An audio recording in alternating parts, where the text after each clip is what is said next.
Once you've found something that you're looking for, you're probably going to want to do something with that something that you are looking for. Acrobat is an incredibly robust product. It has a lot of functionality built into it. It can become overwhelming, and again, that's why the Getting Started window was there in the first place. But fortunately, Adobe has broken up the various bits of functionality into groups that it represents by panels and toolbars. And so we're going to focus a little bit on using those panels and toolbars because not only can you use them, which is something important to be able to do, but you can customize them and make Acrobat look, feel, and work the way that you want it to work. And whenever you can tell someone to work, feel, or look the way that you want them to, that can be a benefit. So let's do that to Acrobat.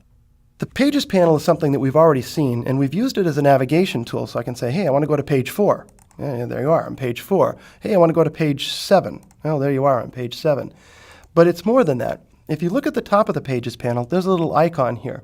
This icon is a trash can, and if I have a page selected and I click the trash can, it will dispense with that page. Now, I don't want to do that, so I'm not going to click on that, but I'm pointing out the fact that the panels themselves may have icons at the top that you can work with. As another example, I'll go down here to the Bookmarks panel, and you'll see that not only do I have a trash can icon, but I have the new bookmark icon. So if I want to create a new bookmark, all I need to do is go into the Bookmark panel, click on New Bookmark, and Acrobat will create a new bookmark for me. That's handy because these icons sort of represent the most commonly used features that the panel offers.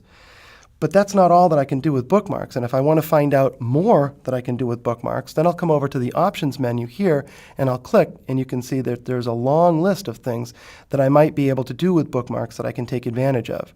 Now, we're not actually going to spend time specifically on bookmarks right now.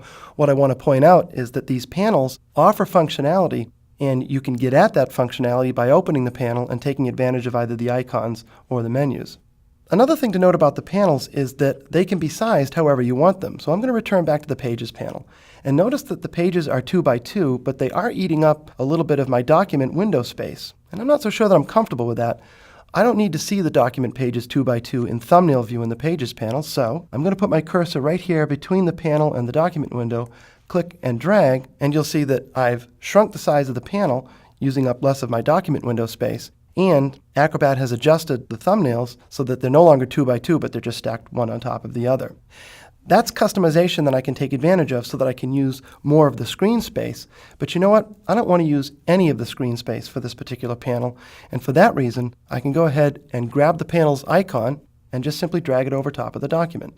When I do that, I've created a little floating palette that I can move out of the way, and I can adjust the size of, we'll just go ahead and make it so that it only shows 2 pages. There we go. Put that off to the side, and now I'm not eating up nearly as much screen real estate, yet I can still take advantage of the thumbnails that are in the panel, the icons that are on the panel, and even the options that the panel has to offer.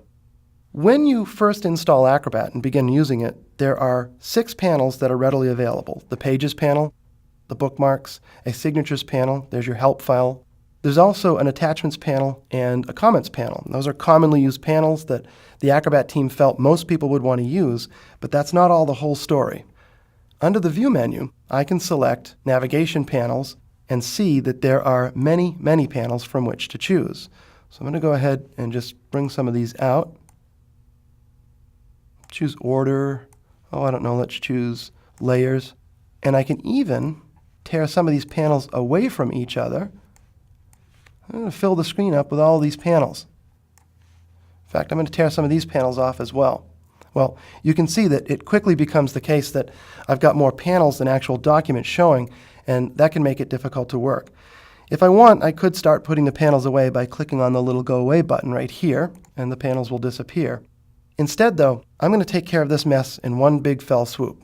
I'm going to go to View, Navigation Panels, Reset Panels, and Acrobat will put all your toys away, show you those 6 panels that were there by default, and kind of reset things so that you can start over.